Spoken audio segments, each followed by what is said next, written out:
बोलिए सद्गुरु देव की जय।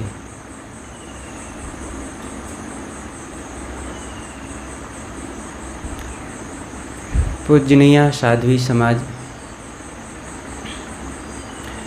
भक्तिमयी माताओं, बहनों एवं प्यारे बच्चों,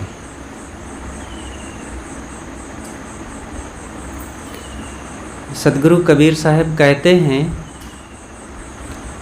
जो तू चाहे मुझको छाड़ सकल की आस, मुझ ही ऐसा होए रहो सब सुख तेरे पास।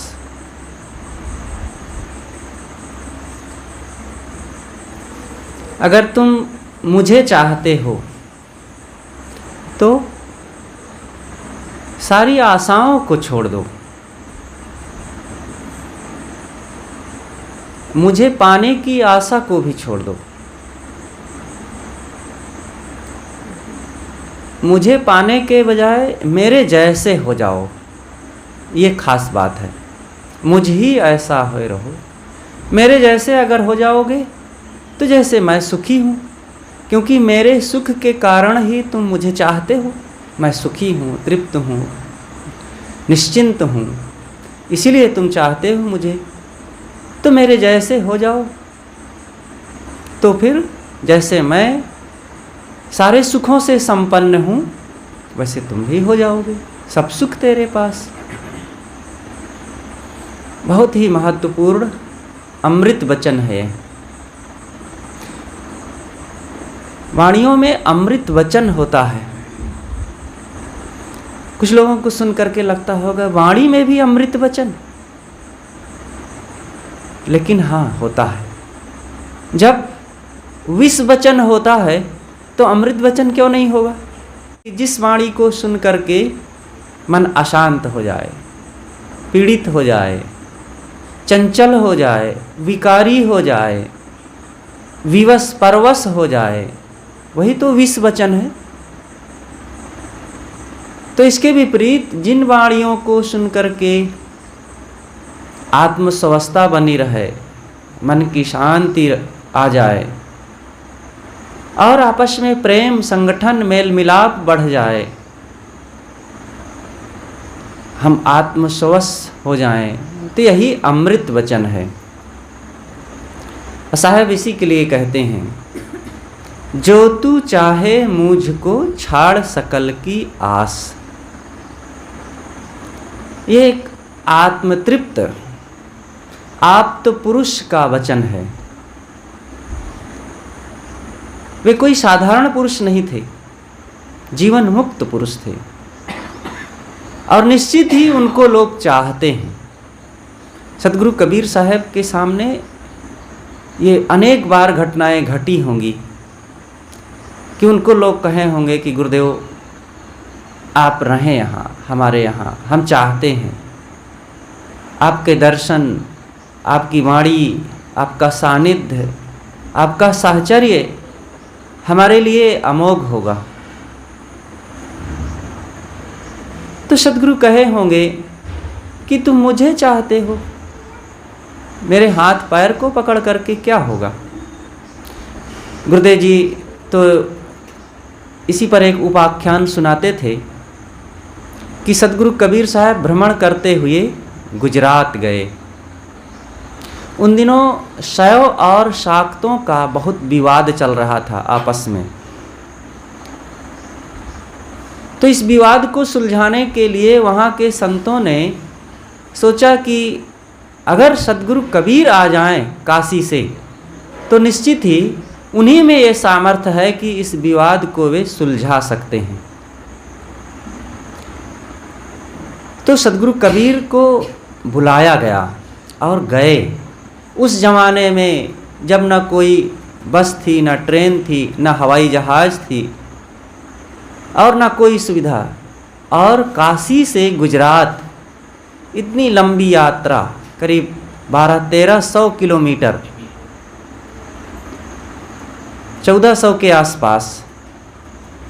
साहब कैसे गए होंगे? रथ से बैलगाड़ी से या और किसी इन्हीं साधनों से गए होंगे, कोई और द्रुत गति से चलने वाले वाहन तो थे नहीं। महीना भर भी लग गया होगा, ज़्यादा भी लग गया होगा। साहब गए वहाँ, और साहब अपने जीवन में गुजरात 4 बार गए हैं। ये इतिहासकारों ने इसको पता लगाया कि साहब गुजरात कितनी बार गए, 4 बार का पता चलता है। तो भरूच जिला में कबीरगढ़ है, वहाँ पर तत्वा और जीवा नाम के 2 ब्राह्मण बंधु रहते थे। उन लोगों का यह निश्चय था कि यहाँ पर एक जो सूखा वृक्ष है, बरगद का पेड़, ये सूखा हुआ है, जिनके चरण धो करके उनके जल से अगर ये पेड़ हरा हो जाएगा, उन्हीं को अपना हम गुरु मान लेंगे और उन्हीं को सिद्ध समझेंगे, नहीं तो ये सब नकली हैं। जिनके चरण जल से ये वृक्ष हरा ना होगा तो यही समझ लेंगे कि ये नकली साधु हैं। और ये पता चलता है कि ऐसा करके उन्होंने, वो बहुत जलवा वाले वे दोनों ब्राह्मण थे, तो ऐसा करके बहुतों का उन्होंने चरण धोया और जल डाला और पेड़ हरा नहीं हुआ। तो इससे उन संतों की बड़ी उपेक्षा किया गया कि ये लोग सिद्ध संत नहीं हैं, समाज में केवल खाते हैं, पेट भरते हैं और लोगों को धोखा देते हैं। ऐसा करके संतों की बड़ी उपेक्षा किए। साहब गए, साहब को ये पता चला कि ये लोग ऐसा करते हैं, तो सदगुरु कबीर ने और संतों की भी रक्षा किया मानो, और तत्वा जीवा सदगुरु कबीर के चरण को धोए और उस जल को डाले उसमें, और बरगद हरा हो गया। और उन्होंने मान लिया कि साहब सिद्ध पुरुष हैं और इन्हीं को हम अपना अब गुरुदेव स्वीकार करेंगे। किए स्वीकार। साहब वहाँ रहे, कई दिनों तक रहे, खूब सत्संग चला, लेकिन साहब ने उनको फटकारा भी कि तुम लोग क्या तमाशा कर रखे हो, संतों को इस प्रकार की उपेक्षा। अरे किसी के चरण जल डालने से भला कोई पेड़ हरा होता है? पेड़ जड़ है और संतों के जल से उसमें हरा होने की क्या बात है? कोई भी जल डाल दो, अगर हरा होने की संभावना है तो वो हो जाएगा। और सूखा पेड़ है तो चाहे जिस संत का, दुनिया भर के संत का, जीवन मुक्त संत का तुम जल डालोगे चरण धो करके तो भी हरा नहीं होगा, लेकिन साहब के जल से हरा हुआ। लेकिन साहब ये नहीं मानते हैं कि मेरे पैर के धुले हुए जल से हरा हुआ। वो वृक्ष का ऐसा कुछ संयोग था, उसमें कुछ संभावनाएं थी, पूरी तरह से सूखा नहीं था, और पानी पड़ने से उसमें अंकुर आने लग गए। अब पूरी तरह से कोई पेड़ सूखा हो वो हरा नहीं हो सकता है। ये प्रकृति के विरुद्ध कहीं कुछ नहीं होता है। सदगुरु कबीर ने यही तो निर्णय सुनाया है जीवन भर। वे कारण कार्य व्यवस्था को मानते हैं, जड़ चेतन का निर्णय मानते हैं। और इसके विपरीत यह बात है कि कोई पेड़ सूखा हो और उसमें किसी के चरण जल डालने से वो हरा हो जाए, ऐसा नहीं होता। और ये तो है कि चमत्कार खूब जोड़ा गया है, सदगुरु कबीर के नाम से भी खूब जोड़ा गया है। साहब ने तो चौकी को चला दिया अपनी आज्ञा से, सूखी लकड़ी को कह दिए, वो छोटी थी, एक मकान में लगाना था, तो साहब के देखते ही वो बड़ी हो गई। नदी पार करना था, साहब ने डांट दिया नदी को और सूख गई, बीच में रास्ता बन गया, दोनों तरफ पानी रुक गया। चमत्कार है सब। मुर्दे को जिला दिया, भैंसे से वेद मंत्र बोलवा दिया। ऐसा नहीं होता है। सारे चमत्कारों को सदगुरु कबीर ने छिलके की तरह उतारा है। काहू के बचनई फुरे काहू करा माती, मान बड़ाई ले रहे हिंदू तुर्क जाति, बात ब्योते आसमान की मुद्दत निरानी, बहुत खुदी दिल राखते बूढ़े बिनु पानी। कहें कबीर कासो कहो सकलो जग अंधा, सांचे से भागा फिरे झूठे का बंदा। ये झूठाई से प्रेम करने वाले सत्य से भागते हैं और बस यही सब उलझुल की बातों पर विश्वास करते हैं। तो सदगुरु कबीर गुजरात गए और तत्वा जीवा नाम के 2 ब्राह्मण बंधुओं ने साहेब की सेवा किया और काफ़ी दिनों तक सदगुरु कबीर को वहाँ रहना हुआ। फिर चलने लगे। साहेब संत थे, वो कहीं किसी के हो करके रुकने वाले तो हैं नहीं। वे चलने लगे तो कहते हैं कि साहेब हम आपको चाहते हैं, आप यहीं रुकें, आजीवन हम आपकी सेवा करेंगे, आपको कोई तकलीफ नहीं होने देंगे, गुजरात की जनता धन्य हो जाएगी आपको पा करके। लेकिन साहब तो मस्त फकीर भ्रमणशील संत थे। उन्होंने कहा है, देश विदेश से हों फिरा गांव गांव की खोरी, ऐसा जियरा ना मिला लेवे फटक पछोर। मैं देश विदेश में भ्रमण किया, गांव गांव की गलियों में गया, लेकिन ऐसा तत्वदर्शी आत्मनिष्ठ विवेकी पुरुष ना मिला कि जो सत्य असत्य का पूरा निर्णय कर ले और असत्य को त्याग करके सत्य को ग्रहण कर ले।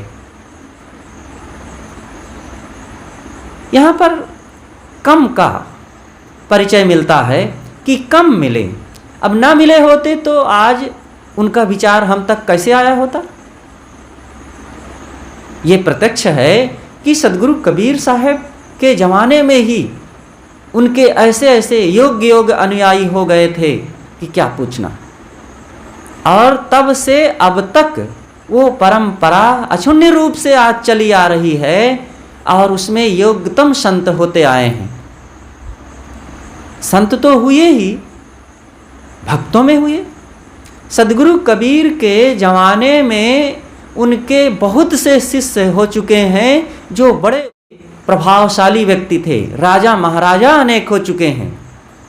बघेल नरेश सदगुरु कबीर के शिष्य थे ही, काशी नरेश शिष्य थे ही, बिजली खां मगहर की तरफ का वो बादशाह जो मुस्लिम बादशाह था वो सदगुरु कबीर का शिष्य हो ही गया था। सर्वानंद पंडित जो दक्षिण भारत का था और वो सबको जीत करके समस्त विद्वानों को दक्षिणी भारत के और उत्तरी भारत में भी प्रवेश कर चुका था सबको जीतने के लिए, लेकिन वो कबीर से परास्त हुए और साहब के शिष्य हो गए। और प्रथम गद्दी नसीन महंत कबीर चौरा के वही हुए जिनको सर्वाजीत कहा जाता था। नाम था सर्वानंद, लेकिन जब वे सदगुरु कबीर के विचारों से प्रभावित हुए तो साहब ने उनका नाम रखा श्रुति गोपाल दास, जिनको हम श्रद्धा से आज श्रुति गोपाल साहब नाम से जानते हैं। तो इतने योग्य जब महान महान लोग उस समय के बड़े प्रतापवान लोग साहब के शिष्य हुए तो आम जनता की तो कोई बात ही नहीं। बहुत योग्यतम पुरुष थे साहब और हरदम उनके पास सभा लगी रहती थी, भीड़ लगी रहती थी। और उधर बलख बुखारा देश का राजा भी साहब के शिष्य हुआ था और वो इतना प्रभावित हुआ, साहब की सेवा किया कि अंततः वो तो सब त्याग करके सन्यासी ही हो गया, साधु हो गया था। और उन्हीं के नाम से सदगुरु ने भजन बनाया, सुल्ताना बलख बुखारेदा शाही तज कर लिया फकीरी, सदगुरु नाम पियारेदा। तो साहब के ज़माने में बहुत से लोग साहब से प्रभावित हुए। फिर साहब ने क्यों कहा कि ऐसा जियरा ना मिला ले वही फटक पछोरी। मतलब जितना समाज में चाहिए, कोई ये थोड़े लोग ही तो थे नहीं देश में। वे चाहते थे कि ऐसे विचारों को सुनकर के पूरा समाज, पूरा देश, राष्ट्र सब अपना कल्याण करे। मनुष्य मात्र का वे हित चाहते थे, लेकिन बहुत थोड़े लोग इन बातों को समझते थे और जीवन में आत्मसात करते थे। तो इसलिए साहब कहते हैं कि कम लोग मिले। साहब भ्रमणशील थे, भ्रमण खूब करते थे। तो सदगुरु कबीर तत्वा जीवा से कहते हैं कि भाई तुम मुझे रोक करके क्या पाओगे, और मैं कैसे रुक सकता हूँ यहाँ। अगर तुम मुझे चाहते हो और मेरे जैसे जीवन की दशा चाहते हो तो मुझ ही ऐसा होए रहो, सब सुख तेरे पास, मेरे जैसा हो जाओ। यहाँ पर यह पता चलता है कि सदगुरु कबीर कितना बहुज्ञ थे और कितना उनको लोग चाहते थे। निश्चित है कि उनकी बाह्य पर्सनालिटी, व्यक्तित्व भी बड़ा अद्भुत था। गुरुदेव जी एक बार कहते थे कि सदगुरु कबीर का व्यक्तित्व शरीर से भी बड़ा सुगठित रहा। अब वो देखे तो थे नहीं, लेकिन ऐसे कहते थे कि ऐसा लगता है कि उनका व्यक्तित्व बाहर से भी बड़ा सुगठित और बड़ा प्रभावशाली रहा होगा। एकदम गोरे तो नहीं रहे होंगे, हल्का सा गेहुआ कलर के रहे होंगे, बहुत लंबे भी नहीं थे, लेकिन बड़े तेज थे, बड़े योग्य थे। उनका व्यवहार भी बड़ा अद्भुत था और लोगों के लिए उनके मन में बड़ा प्रेम और मिठास होती थी। और वे जहाँ जाते थे उनके अनुयायी उनके साथ रहने के लिए बेताब होते थे। प्रेमियों की भी संख्या सदैव बनी रहती थी। तो जैसे कहा जाता है, तेजो असि तेजो मय धेहि, बलम असि बलम मय धेहि, वीर्यम अश् वीर्यम मय धेहि। ये नीति वचन आया है कि तुम तेजवान हो, मुझ में भी तेज दो। आप बलवान हैं, मुझ में भी वह बल शक्ति दो। आप ओजवान हैं, मुझ में भी वह ओज दो। तो ये साधक की कामना है। वो गुरुदेव से ये कामना करता है कि आप जिस सद्गुण से, जिस रहनी से संपन्न हैं, मुझ में भी वह शक्ति, वह रहनी दो, जिससे मैं भी आपके जैसे सुखी हो जाऊं। ऐसे एक शिष्य मानो कहता है कि हे गुरुदेव, मुझ में भी वह चीज दीजिए। तो साहब यहाँ कहते हैं कि जो तू चाहे मुझको छाड़ सकल की आस, सारी आशाओं को छोड़ो। आशा छोड़ के होए निराशा, कहें कबीर तब देख तमाशा। सारी आशाओं को छोड़ो। चाहे जितनी चीज़ें इकट्ठी हो जाए, चाहे जितनी सुविधाएं हो जाएं, लेकिन उससे हमारा दुख दूर नहीं होगा। सद्गुरु कहते हैं, जो तू चाहे मुझको छाड़ सकल की आस, सारी आशाओं को छोड़ो। आशा ही सर्वम दुखम नैराश्यम परमम सुखम, यथा संचिद्ध कांतासाम सुखम सुस्वाप पिंगला। आशा ही सारे दुखों की जननी है। सब तरफ से अपने मन को निराश करना ही साधक का काम है। ये संसार की चीज़ों के प्रति जो हमारे मन में आशा लगी है, इन भोगों से, चीज़ों से, दृश्यों से सुख मिल जाएगा। कौन दृश्यों से, चीज़ों से पूरी तरह से सुखी हो सकता है? बाहर से चीज़ों को पा करके कोई सुखी नहीं हो सकता है। सब तरफ से अपने मन को समेट करके अंततः सारी कामनाओं को त्यागें और निष्काम बने, तभी सुखी हो सकते हैं। नहीं तो चाहे जितना चीज़ें मिल जाएं, चीज़ों को पा करके, दृश्यों को पा करके कोई तृप्त नहीं होता है। सब तरफ से अपने मन को समेटना, आत्मस्वश होना ही सुखी होने का साधन है। सद्गुरु कहते हैं कि आशाओं से ऊपर उठो। नहीं आशा पूरी यहाँ नहीं जीवन इकरार, नहीं अस अवसर मिलन को ताते करहु विचार। यहाँ किसी की भी आशाएं पूर्ण नहीं होती हैं।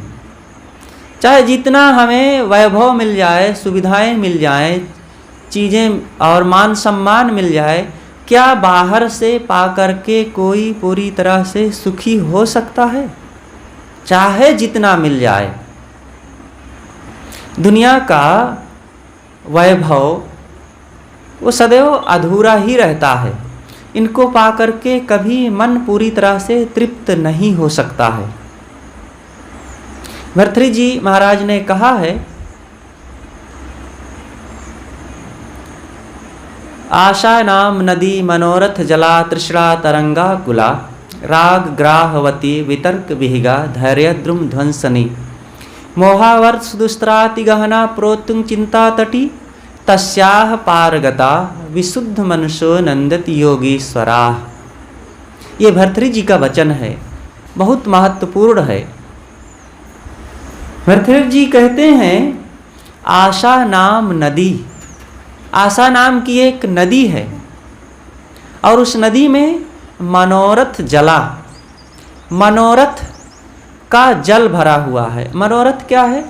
मन का रथ, मन की इच्छाएं। मन की इच्छाओं पर सवार होकर के ही तो व्यक्ति चलता है। इच्छाएं जहां जहां ले जाए वहां वहां वो पहुंचे। मनोरथ जला, इच्छाओं का जल भरा हुआ है।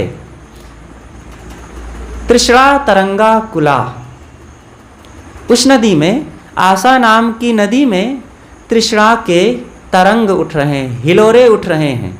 जैसे नदी में हरदम हिलोरे चलते हैं और पानी सब समय तरंगायित रहता है, ऐसे ही तृष्णा का पानी भरा हुआ, तृष्णा की तरंगे उठती रहती है।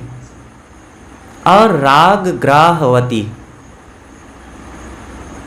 इस नदी में राग, राग का मतलब ही होता है आसक्ति, मोह। राग ग्राहवती, राग नाम के घड़ियाल रहते हैं पानी में। जहाँ पानी ज़्यादा होता है, बड़ी बड़ी नदियों में गहराई में जल जंतु रहते हैं बड़े बड़े, जो बड़े घातक होते हैं। ग्राह, ग्राह का मतलब जो पकड़ ले जोर से, इसीलिए इसका रूपक दिया जाता है कि जो पकड़ ले एक बार फिर छूटे ना। गृह से ग्राह बना है। और गृह, गृह का मतलब होता है कि जैसे कि घर में एक बार गृह जंजाल में बंधा हुआ व्यक्ति फिर छुट्टी नहीं पाता। इसीलिए गृहस्थी के जंजाल में पड़े हुए व्यक्ति को कहते हैं कि जैसे मगरमच्छ पकड़ लेता है तो छोड़ता नहीं है, घड़ियाल किसी को पकड़ा तो फिर उससे कोई बच नहीं सकता। ऐसे ही ये हमारा मन है, जब माया मोह में एक बार पकड़ा गया तो फिर छूट पाना बड़ा कठिन है। तो राग ग्राहवती, ये राग, ये मोह रूपी घड़ियाल उसको पकड़ रखा है। राग ग्राहवती वितर्क विहगा, उस नदी में वितर्क विहगा धैर्य द्रुम ध्वंसनी, वितर्क रूपी, कुतर्क रूपी पक्षी इसमें निरंतर आते जाते हैं। और ये नदी का तट, नदी में तट होते हैं और तट के किनारे वृक्ष होते हैं। तो धैर्य रूपी तट को ये आशा नाम की नदी निरंतर काटती रहती है, जो अत्यंत गहन गंभीर नदी है। और इस नदी से पार कौन पाता है? तस्याह पारगता विशुद्ध मनसो, जो विशुद्ध मन वाले हैं। और योगीश्वर, योगी जन, योगी किसे कहते हैं? जो योगनिष्ठ हैं, आत्मनिष्ठ हैं। योगस चित्त वृत्ति निरोधः, जिन्होंने अपने चित्त वृत्तियों को स्वश किया, साधना में मन को लगाया, ऐसे साधक जन वो ऐसी नदी से पार होते हैं और सारे जल जंतुओं से ऊपर उठ करके आत्मज्ञान, आत्मबोध में वे ठहरते हैं और सारे संसार के भव बंधनों से पार होते हैं। तो आशाओं से जब तक हम ऊपर नहीं उठेंगे, ये मन की आशा में लटका हुआ व्यक्ति कभी सुखी नहीं होता है। गुरुदेव जी ने एक जगह बोधसार में एक कहानी लिखा है कि एक व्यक्ति है, वो जंगल में जा रहा था, एक हाथी ने उसे खदेड़ा और तो वो भाग करके एक कुएं में गिर पड़ा। और जैसे ही गिरा तो नीचे देखता है कि भयंकर एक विशाला नाग उसको डसने के लिए तैयार है, मुंह फाड़े। तो वो घबरा करके ऊपर लटकती हुई कुछ घास की बेलियों को पकड़ लेता है और उसमें लटक जाता है। और ऊपर हाथी सूंड लटकाए तैयार है कि जैसे ये चढ़े मैं खा लूँ, इसको मार डालूँ। और नीचे नाग मुंह फैलाए बैठा हुआ है। और इधर देखता है कि जिस घास की बेली को पकड़े हुए लटका हुआ है, उसको 2 चूहे कुतर रहे हैं। और इतनी विपत्तियों से घिरा हुआ वह व्यक्ति ऊपर देखता है कि एक पेड़ है कुएं के ऊपर, और उसमें मधुमक्खियों का छत्ता लगा है। उसमें से एक एक बूंद मधुरस टपक रहा है और उस मधुरस को पीने के लिए उधर मुंह फैला देता है। और 5-5, 10-10 मिनट में एक एक बूंद मधुरस गिरती है और उसी को चाटने में वो भूल जाता है कि मैं इन तमाम विपत्तियों से घिरा हूँ, और उसका आनंद लेता है। और इतने में चूहे उन बेलियों को काट देते हैं और धड़ाम से नीचे गिरता है और नाग उसको अजगर खा जाता है। ये कहानी है रूपक में। ये कोई ऐसा दूसरा व्यक्ति नहीं है, हम आप सब लोग ही हैं। इस संसार रूपी जंगल में जन्म मरण के कुएं में गिर पड़े हैं। और यहाँ पर काल हमें मुंह बाए खाने के लिए तैयार है। अब हम श्वास रूपी इन वेलियों को पकड़ रखे हैं और भयंकर समय हमारे लिए हाथी के समान है, वो खदेड़ रखा है। और हम उससे घबरा करके, तमाम दुख विपत्तियों से घबरा करके इस जंगल में कुएं में लटके हुए हैं और विषय भोगों का मधुरस एक एक बूंद मिलता है, उसी को चाटने में भूल गए हैं। माया मोह, ये प्यारे प्यारे पुत्र, घर धन, रुपए पैसे, बाल बच्चे, इच्छाएं वासनाएं कामनाएं, इन्हीं के मोह में बस सुख मानते हैं और भूल गए कि यहाँ से बस अचानक जाना है। विपत्ति हमारे सामने मुँह बाए खड़ी हुई है। ये हमारी बहुत बड़ी भूल है। हम समझ नहीं पाते, जाग नहीं पाते। जो जीवन जगने के लिए मिला हुआ है वह जीवन सोने में बीत गया। जागना चाहिए। आज बसेरा नियरे हो रमैया राम, काल बसेरा बड़ी दूर हो रमैया राम। आज हमारा निवास बहुत निकट है। किसके निकट है? कोई टारगेट होता है तो उससे निकट या दूरी का लक्ष्य निर्धारित होता है। कौन सा टारगेट है? वो है कल्याण का। मानव जीवन में ही तो कल्याण हो सकता है और वो काम हम कर नहीं रहे हैं। कर सकते हैं, पूरा संभव है। आज इसी जीवन में कोई ये कभी ना सोचे। लोगों ने तो ये बहकाया है कि अरे नारियां कल्याण नहीं कर सकती हैं, वो कल्याण के हकदार नहीं हैं, उनमें कहाँ ये शक्ति है। अरे उनको तो पढ़ने लिखने के से भी वंचित रखा गया है। ये पुरुष प्रधान देश ने, कुछ ऐसे मान्यतावादी लोगों ने समाज में कैसी कैसी विचित्र विडंबनाएं फैला रखी थी। क्यों नहीं नारी अपना कल्याण कर सकती है? जब वो गलत करती है, पाप करती है, उसके मन में दोष आते हैं, मलिनता आती है, पश्चाताप आता है, तो जब वो पुण्य करेगी, अच्छा करेगी, तो प्रसन्नता क्यों नहीं होगी? उसके संस्कार क्यों नहीं बनेंगे? उसको शांति क्यों नहीं मिलेगी? बिल्कुल मिलेगी, प्रत्यक्ष अनुभव है सबका। तो नारी भी कल्याण कर सकती है। इसलिए हम सबको आज बहुत सुनहला अवसर मिला हुआ है। आज बसेरा नियरे, नियरे नियर है, निकट है। साहब के शब्द चुनाव भी कितना बढ़िया है। अंग्रेजी और हिंदी का एक शब्द यहाँ आता है, नियर। नियर माने पास, अंग्रेजी में भी और हिंदी में भी नियरे कह देते हैं, नेरे। देहाती में इधर कहते हैं कि नहीं, हमारी तरफ जब देहाती महिलाएं कहती हैं कि वो गांव जाना है, साहब बहुत नेरे है, कोई चिंता की बात नहीं है, जल्दी पहुंच जाएंगे, बहुत नेरे है। नेरे, नियरे के, नियर के लिए नेरे शब्द का प्रयोग कर देते हैं।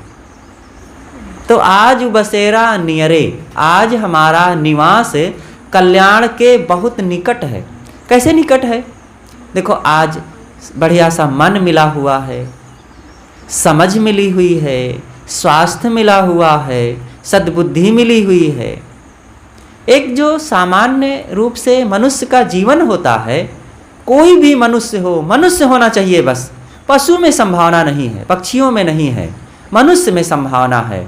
अगर हम मनुष्य हैं, ये ना माने कि अरे हम तो मुसलमान हैं, हम ईसाई हैं, हम सिख हैं, हम तो शूद्र हैं, हम तो छोटे हैं।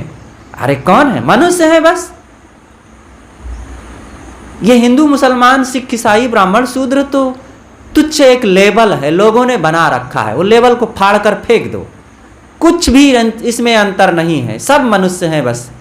मनुष्य बनो, और मनुष्य जब हम बन जाएंगे तब हमारे अंदर मनुष्यता आएगी और फिर आत्म कल्याण के निकट हम पहुंचेंगे।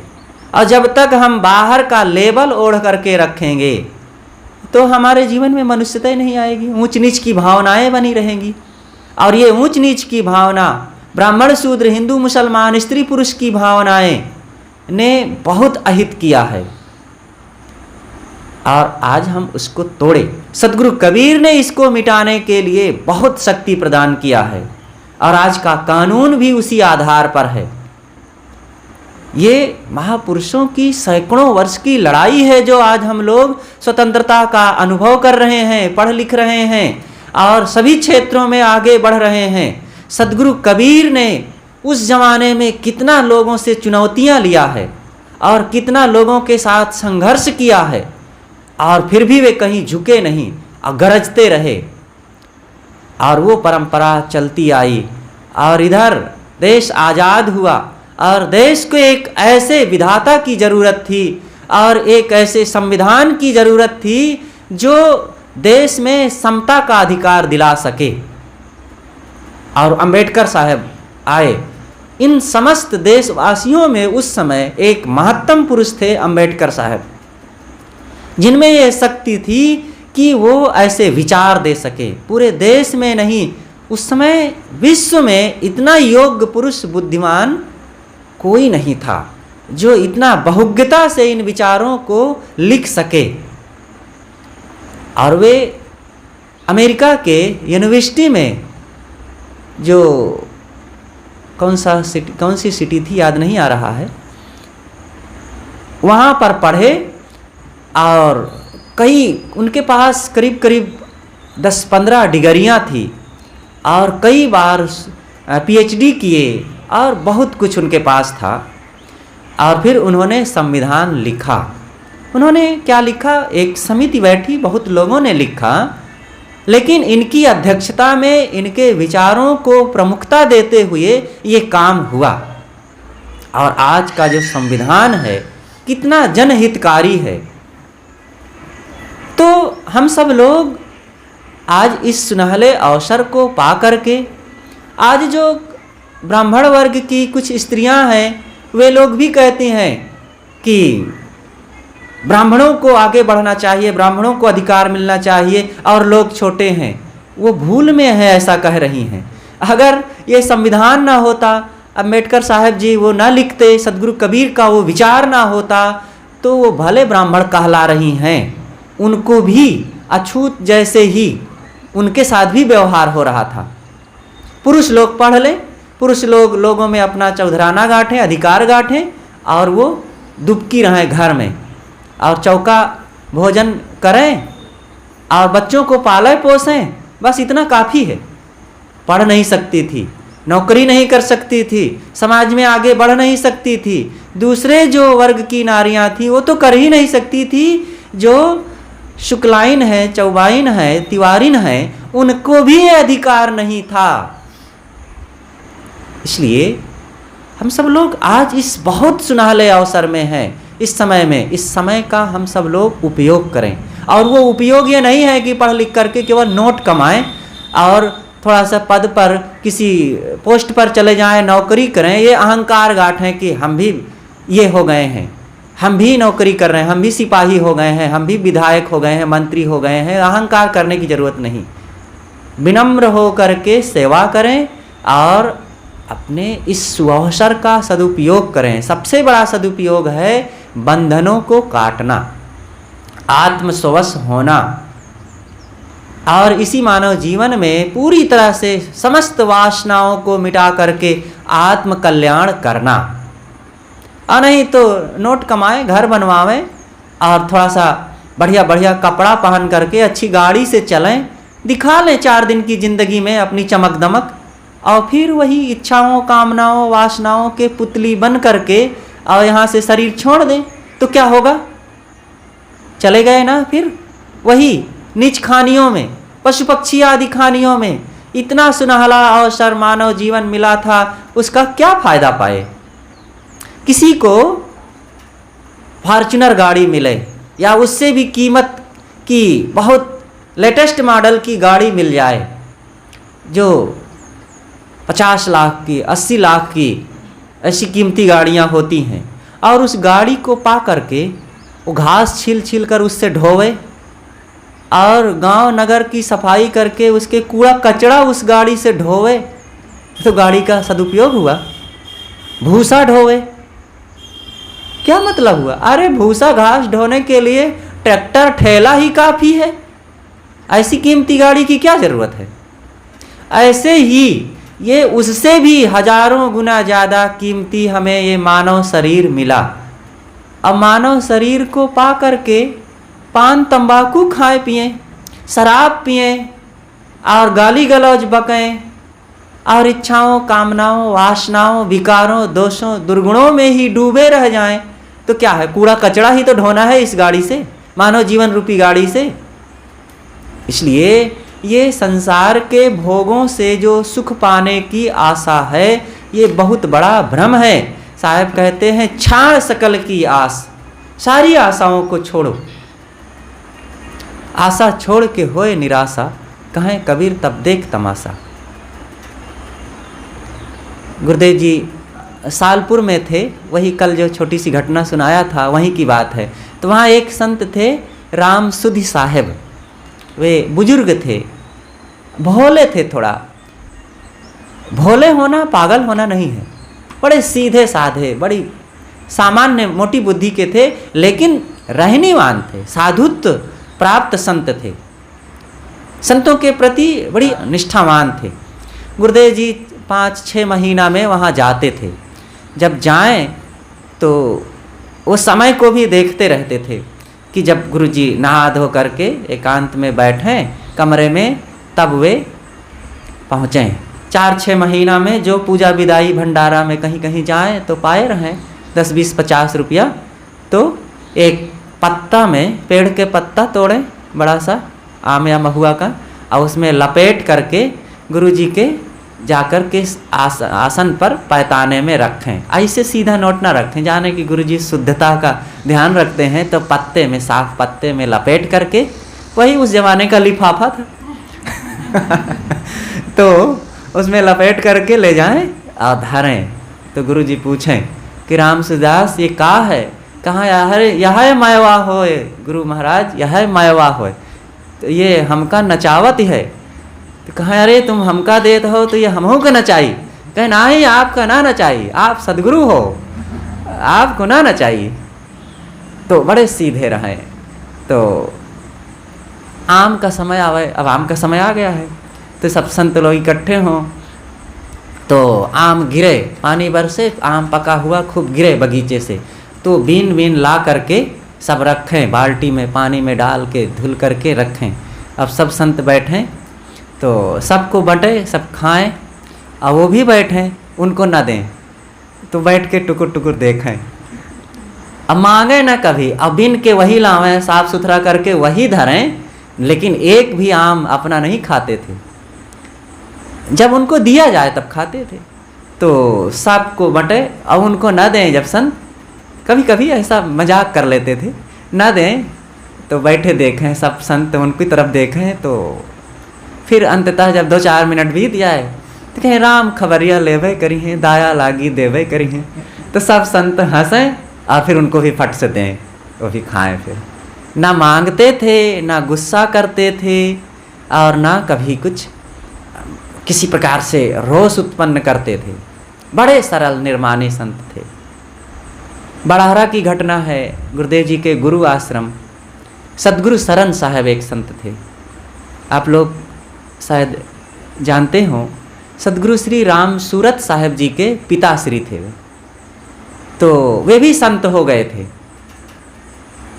और वो आकर के सदगुरु राम सूरत साहब जी के गृह त्याग के बहुत दिन बाद वे निकले थे। जब आए तो फिर इन्हीं से उनका साधु वेश हुआ, और बड़ी सेवा करते रहते थे। बूढ़े थे और बड़ा काम करते थे, लगे रहे हरदम सेवा में। जब बहुत मेहनत करें तो कभी कभी कुछ संत कहें, साहब आप काहे को इतना परेशान होते रहते हैं, विश्राम करिए, छोड़िए। कहे भैया ये शरीर कौने काम आई, ये दहियाँ आई हैं कौने काम, और आशा छोड़ के हो निराशा, कहें कबीर तब देख तमाशा। सब आशाओं को छोड़ो तब देखो तमाशा। तो उन्हीं के द्वारा ये कहा जाता था, आशा छोड़ के हो निराशा, कहें कबीर तब देख तमाशा। छोटी छोटी वो लोकोक्तियाँ याद किए रहते थे, तो बहुत अच्छे थे। पुराने समय में संतों में बड़ी रहनी की बातें होती थी, बहुत उनके पास वाक पटुता तो नहीं होती थी, लेकिन रहनीवान होते थे। ज्ञान विचार की बातें वे समझते थे, जीते थे, और आपस में बड़ा प्रेम मेल मिलाप और संगठन सुमति से रहते थे। और इसकी बड़ी ज़रूरत है। गरीबी से रहते थे, ऐश्वर्य ज़्यादा कुछ नहीं होता था। थोड़ा सा हम लोग भी देखे, हम भी बचपन में, हम आज जहाँ रहते हैं बैगमा कौशाम्बी आश्रम में बचपन से जाते थे, और ज़्यादा दूसरे आश्रमों में जाने का अवसर नहीं पड़ा। उसके बाद फिर दूसरा कोई आश्रम मिला तो इलाहाबाद मिला, इलाहाबाद जाते थे, बहुत पहले से जाते थे। इलाहाबाद की स्थिति को भी हमने देखा उस समय, उस ज़माने में जब 86-87 में हम पहली बार गए हैं अधिवेशन में, बड़ा सामान्य समय रहता था। और जब गुरुदेव जी के पास गए 94 में जब गए, उस समय भी देखे बहुत साधारण स्थितियाँ रही। कबीर जयंती मनाई जाती थी, हमारे जाने के 2-3 साल पहले पहली बार मनाई गई है। और जब पहली बार मनाई गई है तो 8-10 लोग रहते थे। हमारे समय में 30-35 लोग आ जाते थे कबीर जयंती के समय में, और साधारण सा कार्यक्रम होता था। धीरे धीरे बड़ी तेजी से सब बढ़ता गया, चीज़ें भी बढ़ती गई, भीड़ भी बढ़ती गई, सब होता गया। लेकिन गुरुजी सदैव आत्मसंतुष्ट रहे। उनके जो जीवन में दशा थी, जो शुरुआत की दशा थी, वही बाद की दशा थी। गुरुदेव जी ने वैराग्य संजीवनी जो लिखा है, उस अनुभव रस में डूब करके मुक्ति रस में उन्होंने उस ग्रंथ को लिखा है। ग्रंथ नहीं लिखा, उनके जीवन से वो मंत्र निकले हैं, फिर उन्होंने उसको गुम्फित कर दिया। गुरुदेव जी खुद कहते थे कि इस ग्रंथ को मैंने 2 साल, लगभग 2-2.5 साल के अंतर में लिखा है। कुछ ऐसे मंत्र जो विचार थे, उसके छंद स्फुरित होते थे, तो मैं मन में ही उसको निर्मित करके उसको मनन करता था। कभी कभी तो कुछ ऐसे छंदों को मन में मैं अभ्यास करता रहा, 2 महीने बाद लिखा हूँ। अब देखिए बिना बनाए बिना लिखे मने में बना लेना और उसका 2 महीने तक मनन करना कितनी बड़ी प्रतिभा का ये विषय है। अब कुछ छंदों को 15 दिन बाद, कुछ छंदों को 1-2 दिन बाद, कुछ छंद ऐसे थे जो तत्काल बैठे और लिख दिए। ऐसे सदगुरु विशाल साहब की भी प्रतिभा थी। वे भी बहुत सारे छंदों को मन में बना लेते थे और समय से गुनगुनाते रहते थे। फिर जब लोगों ने सुना कि साहब कुछ ऐसे वचन गुनगुना रहे हैं जिसको कहीं नहीं पढ़ा गया, सुना गया, लगता है साहब स्वयं बनाए हैं, तो कहा गया कि साहब अगर आप कुछ बनाए हो तो आप बोल दीजिए, हम लोग लिख लिया करें। तो कहा ठीक है, तो फिर चलो लिखो, ऐसे बोलते थे तो लिख लेते थे लोग। तो गुरुदेव जी का भी यही था। गुरुदेव जी और सदगुरु श्री प्रेम साहब जी, विशाल देव जी, इन सब का लगभग एक लक्षण लगता है। गुरुदेव जी ने अपने गुरुदेव की पुस्तक प्रथम विवेक प्रकाश को जिस शैली में, जिस ढंग से लिखा है, वैसे ही सदगुरु प्रेम साहब जी ने अपने गुरुदेव जी की पुस्तक भवयान की टीका उसी ढंग से लिखा है। कहानी, पद्य, छंद, सवैया और अनेक रूपकों में, और बड़ा उसका जो काव्य रस है उससे भरा हुआ ग्रंथ भवयान है, वैसे ही विवेक प्रकाश है। तो गुरुदेव जी की शुरू से वो प्रतिभा बड़ी विलक्षण रही है। किसी ने कहा कि साहब आप उस नए समय में नए साधक थे और जिस तरीके से वैराग संजीवनी और विवेक प्रकाश को लिखा है, नहीं लगता है कि आप नए साधक रहे। उसी से तो प्रभावित होकर के श्री प्रेम प्रकाश जी तो आए थे। प्रेम प्रकाश जी जब गुरुदेव जी यहाँ थे, काशी विश्वेश्वर प्रेस में पुस्तक छपवा रहे थे, तो उनको विवेक प्रकाश टीका मिली। उनकी माँ थी, तो माता जी भी बड़ी भक्तिमान थी और बड़ी तेज थी। उस जमाने में सन 50 के आसपास का समय था, 50 या 55 के आसपास। वो इधर खुर्जा की तरफ की थी, उत्तर प्रदेश, पश्चिमी उत्तर प्रदेश, खुर्जा जो आगरा के बगल में पड़ता है, उनका जन्मस्थान उधर का है।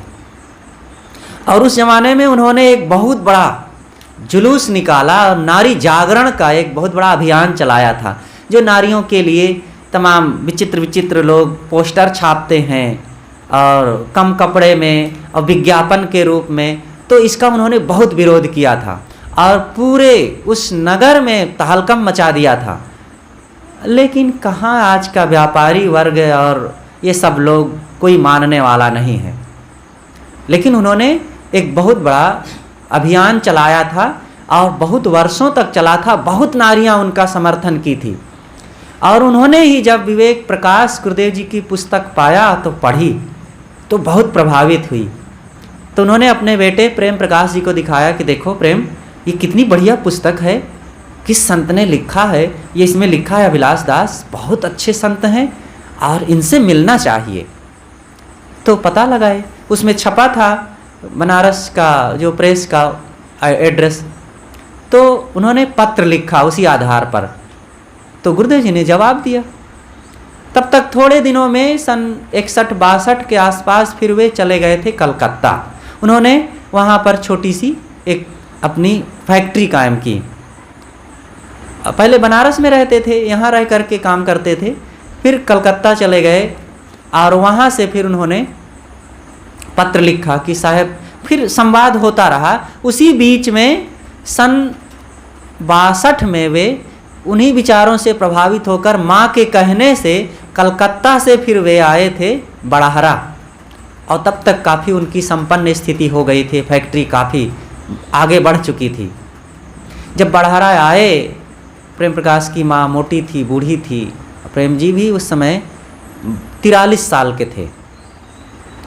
और ट्रेन से आए, बम्हनान उतरे और वहाँ से बैलगाड़ी से आना हुआ बड़हरा।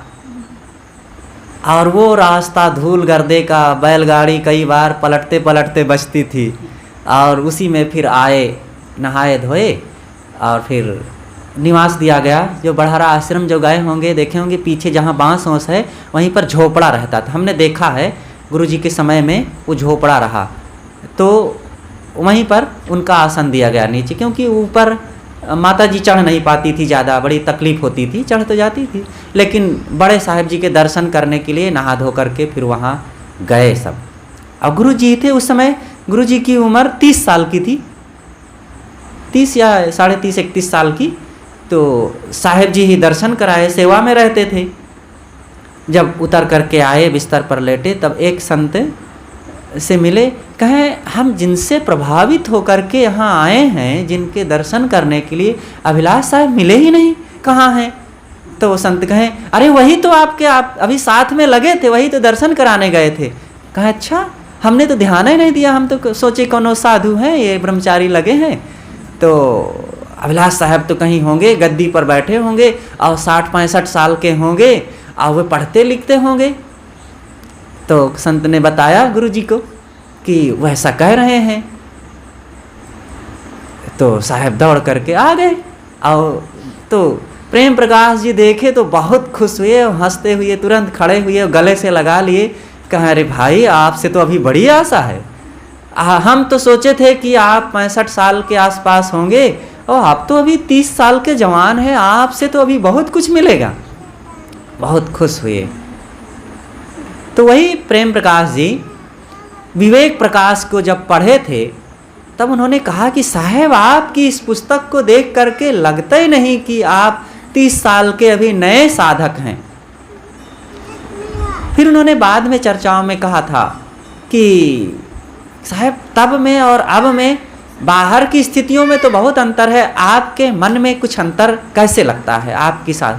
कहे मेरे अंदर कोई अंतर नहीं है, गुरुदेव जी ने कहा, क्योंकि एक ऐसी प्रतिभा थी, ऐसी कमाई उनकी थी जन्मों जन्मों की कि वे उस दशा को प्राप्त कर लिए थे एकदम शुरू में, और आते ही थोड़े दिनों में उस रहनी में ठहर गए और फिर उसका उन्होंने अनुभव रस ग्रंथों में लिखा और उस रहनी को अंतिम तक वे बरकरार रखे। बरकरार रखने की साधना करनी पड़ती है, ये बहुत जरूरी है।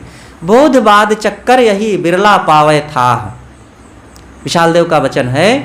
साहब कहते हैं प्राणी और पदार्थ जो अतन का निर्वाह, बोध बाद चक्कर यही बिरला पावे था।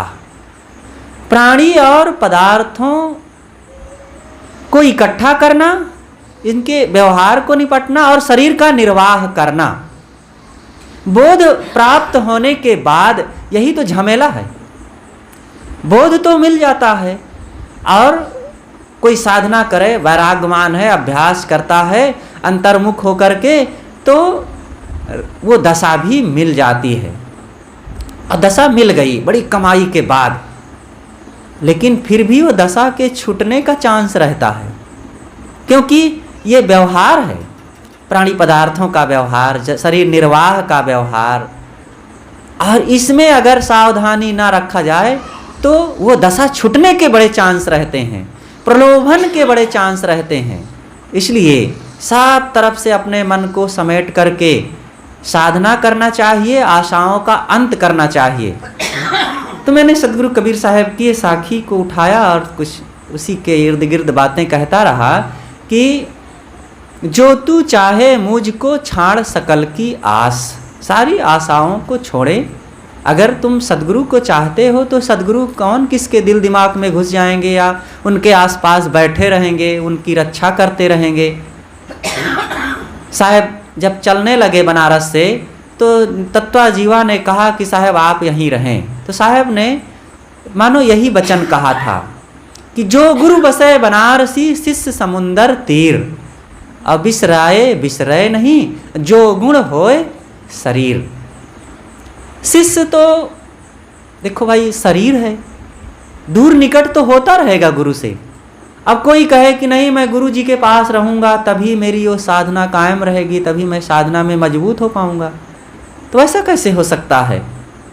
ये प्रारब्ध है, शरीर है, यहाँ संयोग वियोग होता रहता है, कभी निकट भी हो जाएंगे, कभी दूर भी जाना पड़ेगा, शरीर की ये दशा है। लेकिन दूर होते हुए भी अगर गुरु का ज्ञान हम शिष्य के अंदर है तो फिर बिसराए बिसरे नहीं, फिर गुरु का ज्ञान भूलता नहीं है, फिर गुरु सदैव हमारे निकट होते हैं। और यही हम सबको करना चाहिए कि जहाँ रहें, आश्रम में रहें, भ्रमण में रहें, भक्तों में रहें और संतों की भीड़ में रहें और एक दो संतों के बीच में रहें, जैसे जहाँ भी रहें, वो अंतर्मुखता की साधना, गुरु का ज्ञान, गुरु की रहनी, वो उनका विचार हमारे सामने रहे, आत्म कल्याण का काम करें, यही हमारे जीवन का सबसे बड़ा लक्ष्य है। तो मुझ ही ऐसा होए रहो, सब सुख तेरे पास। सब सुख, सब सुख साहब बार बार कहे हैं बीजक में। वो सब सुख कौन सा है? आत्म स्वस्थता का, अंतर्मुखता का और बहिर्मुखता से ऊपर उठ करके स्वरूप में स्थित होने का सुख ही सबसे बड़ा सुख है। और इसको अपना करके उस बोध रहनी में ठहरें, यही सद्गुरु का ज्ञान है और यही उनका उपदेश है। इसको प्राप्त करके हम आत्म कल्याण का काम करें। बस आप लोगों को सादर नमन करते हुए अपनी वाणी को यहीं पर विराम देता हूँ। बोलिए सद्गुरु देव की जय। साहेब साहेब।